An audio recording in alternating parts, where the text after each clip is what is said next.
मोदी साहब और Putin very strong leader जिन्होंने लाइव की कन्वर्सेशन। अगर मैं खुले लफ्जों में कहूं तो ये वेस्ट के मुंह के ऊपर तमाचा है और बड़ा सही तमाचा मारा है मोदी साहब। मोदी साहब ने जाने से पहले ही कह दिया था कि पुतिन मेरा यार है, ये मेरा यार है, दिलदार है। इंडिया का प्राइम मिनिस्टर जाता है, वेस्ट की जरूरत नहीं होती कि उसके खिलाफ कोई बात करें या कोई स्टेटमेंट दे। हमारा प्राइम मिनिस्टर जानता है तो इधर से आता है किसी निकाल दो।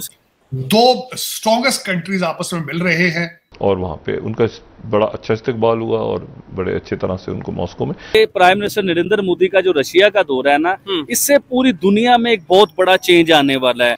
Russia has acknowledged India as equal as China और मे बी बिगर।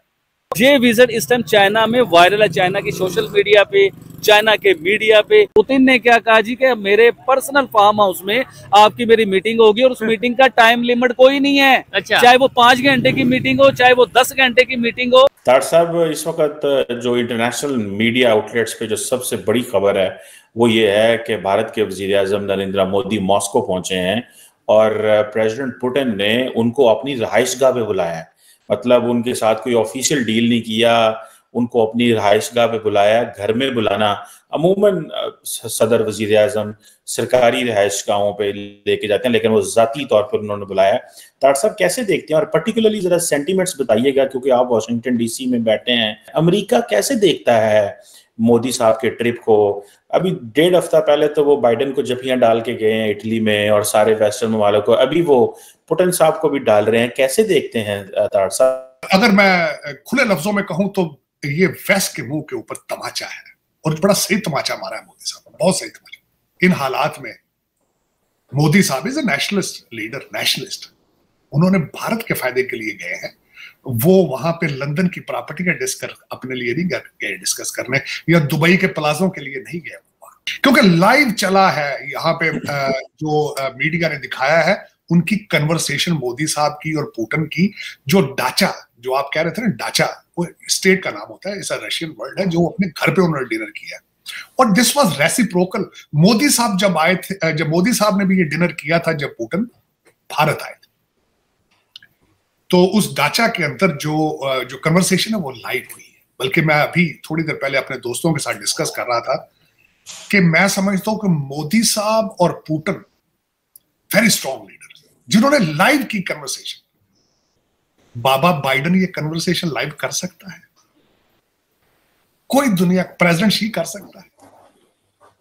ये बहुत बड़ा क्वेश्चन मार्क है। मोदी साहब ने जाने से पहले ही कह दिया था कि पुतिन मेरा यार है, ये मेरा यार है, दिलदार है। मोदी साहब ने भारत जाने से, रशिया पहुंचने से पहले स्टेटमेंट दे दी। दूसरा, उन्होंने सर जो प्रोटोकॉल दिया है, नागोरो उसका नाम है, जो डेप्यूटी है जिसने रिसीव किया है, ये वही बंदा है जिसने प्रेसिडेंट शी को रिसीव किया था। तो originally indirectly Russia has acknowledged India as equal as China और मे बी बिगर। एक तो ये सिग्नल चला गया है। सबसे पहले तो मोदी साहब कल अपना इंडियन डायस्पोरा है उनसे मिलेंगे और उसके बाद एक कंपनी है रोज़टेन, उन्होंने कोई नुमाइश लगाई है वहां, उसको अटेंड करेंगे और उसके बाद दोनों कंट्रीज एक डिफेंस पैक्ट साइन करेंगे जो इस चीज को जामन करेगा कि रशिया के जो भी रिलेशनशिप चाइना के साथ होंगे, लेकिन they will maintain their exclusive relationship with India. टीमा साहब, जो तीसरी चीज इसमें आएगी, जो मेरे अमेरिकन भाईजान के ऊपर आखिरी तमाचा होगा भारत का, वो ये होगा कि चाइना और भारत अपने बॉर्डर चीजों को सेटल कर लेंगे, रिलेशनशिप बेहतर कर लेंगे, आप फारग हो जाएंगे, आप फिर तालियां बजाते दुबई और लंदन की सड़कों पर। ये आपने बड़ी खूबसूरती से भारत की दुश्मनी बेची है, चाइना को बड़े बेची, बड़े प्लाजे आपने दुबई में बनाए सिर्फ इस वजह से। लंदन में बड़ी प्रॉपर्टी बनाई सिर्फ, ओए इंडिया ये कर देंगे, वो कर देंगे, ये जहाज आ रहा है, हमने जहाज बना लिए, हमने जहाज चाइना के साथ कट्टे बना लिए, हमने टैंक बना लिए, फलाना स्वाब बनाया, सिर्फ कौम को बेवकूफ बनाया। और आपने क्या बनाना था? कि प्राइम मिनिस्टर नरेंद्र मोदी का जो रशिया का दौरा है ना, इससे पूरी दुनिया में एक बहुत बड़ा चेंज आने वाला है। अच्छा। वो आपको इंशाल्लाह नजर आएगा आने वाले टाइमों में। ठीक है, लेकिन सबसे पहले मैं प्राइम मिनिस्टर नरेंद्र मोदी के ग्रैंड वेलकम पे बात करना चाहूंगा। अच्छा। कि जो उन्हें प्रोटोकॉल मिला रशिया में, जो उन्हें इज्जत मिली उधर, जैसे वो प्लेन से अभी उतरे थे तो रशिया के वाइस प्रेसिडेंट जो है उन्हें रिसीव करने के लिए आए, ये बहुत बड़ी इज्जत होती है।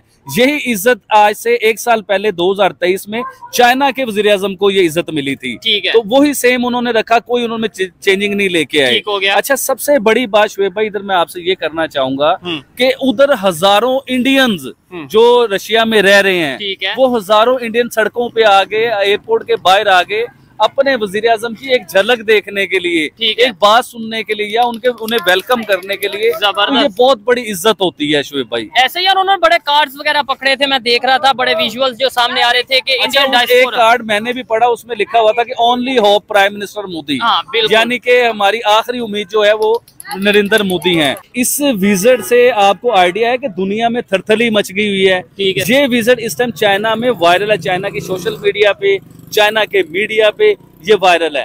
अच्छा, सबसे बड़ी बात जो मैं आपको बताना चाहूंगा, अमेरिका के बीच में नेटो जितने भी मुल्क हैं, नेटो की जितनी भी कंट्रीज हैं, ये सब सर जोड़ के बैठ गए अमेरिकन सदर के साथ। इंडियन प्राइम मिनिस्टर मोदी जो है वो मॉस्को पहुंचे आज, उनका 2 रोज़ा दौरा है। और आज एक तो ये कि 5 साल बाद दौरा है 2019 में, लेकिन वो बिल्कुल फार ईस्ट की साइड पे अब मॉस्को पहुंचे हैं। तो एक तो रशिया इंडिया जो डायलॉग है वो, उसमें मेरा अपना ख्याल है कि सिक्योरिटी डिस्कस होगी, उसमें जो है वो एनर्जी के हवाले से मामला डिस्कस होंगे, ये कॉरिडोर्स के मामला, शायद एक उसमें डिनर है आज ऑफिशियल, शायद एक मीटिंग में तो बाकी फिर जो ग्रुप्स होते हैं साथ, जो डिप्लोमेट्स होते हैं, वो मामला को आगे बढ़ाते हैं। लेकिन यह है कि ये दौरा इंपॉर्टेंट है। और उस दौरे के बाद वो ऑस्ट्रिया, कल जो है वो 2 रोज़ा दौरा मुकम्मल करके, और वहाँ पे उनका बड़ा अच्छा इस्तकबाल हुआ और बड़े अच्छे तरह से उनको मॉस्को में, और उसके बाद ऑस्ट्रिया चले जाएंगे। प्राइम मिनिस्टर मोदी का रशिया का 2 दिन का दौरा स्टार्ट हो चुका है और इस दौरे के बारे में पूरी दुनिया, खासकर वेस्टर्न मीडिया बहुत ही ज़्यादा बात कर रही है। साथ ही साथ पाकिस्तानी मीडिया भी इस पर बहुत ही ज़्यादा बात कर रही है, और उसका रीज़न ये है कि वेस्ट ने रशिया के ऊपर सैंक्शंस लगाए हुए हैं। दुनिया का सबसे ज़्यादा सैंक्शन कंट्री इस समय ईरान नहीं बल्कि रशिया है, और वेस्ट की पूरी कोशिश है कि रशिया को आइसोलेट कर दिया जाए। लेकिन जब एक कंट्री जिसकी पॉपुलेशन 1.4 बिलियन है और दुनिया की सबसे बड़ी डेमोक्रेसी है, और उसके साथ उसके रिलेशन इतने अच्छे हैं, तो रशिया को किसी भी एंगल से आइसोलेट नहीं माना जा सकता, बल्कि रशिया पहले से कहीं ज़्यादा मेन स्ट्रीम नज़र आ रहा है। रशिया की इकॉनमी से लेकर रशिया की पर कैपिटा इनकम बढ़ती जा रही है, बावजूद यूक्रेन वॉर और बावजूद इतने सारे सैंक्शंस के। और इसी वजह से जो वेस्ट है वो काफ़ी नर्वस भी दिख रहा है, और उसका रीज़न ये है कि उनके सारे पैंतरे ख़राब हो रहे हैं, और वो जो रशिया को नुकसान पहुंचाना चाह रहे थे उसका 10% भी रशिया को नुकसान नहीं पहुंच रहा है, उल्टा इसका नुकसान वेस्ट को ही पहुंच रहा है। इसके अलावा रशिया और इंडिया के बीच में जो रिश्ते हैं वो बहुत ही ज़्यादा मजबूत हो चुके हैं। रशिया ने पीएम मोदी को जिस लेवल का प्रोटोकॉल दिया वो एक सिग्नल चाइना की तरफ भी है कि चाइना ये ना समझे कि पूरी तरह से रशिया उन पर निर्भर है, बल्कि रशिया के पास बहुत सारे ऑप्शन है। रशिया का सबसे अच्छा दोस्त दुनिया की सबसे बड़ी डेमोक्रेसी इंडिया है, और इसलिए रशिया और इंडिया के जो रिलेशंस है वो आने वाले समय में दुनिया में बहुत बड़े, खासकर जियोपॉलिटिक्स की फील्ड में बहुत बड़े बदलाव लाने वाले हैं, और इनको देखना बहुत ही इंटरेस्टिंग होगा।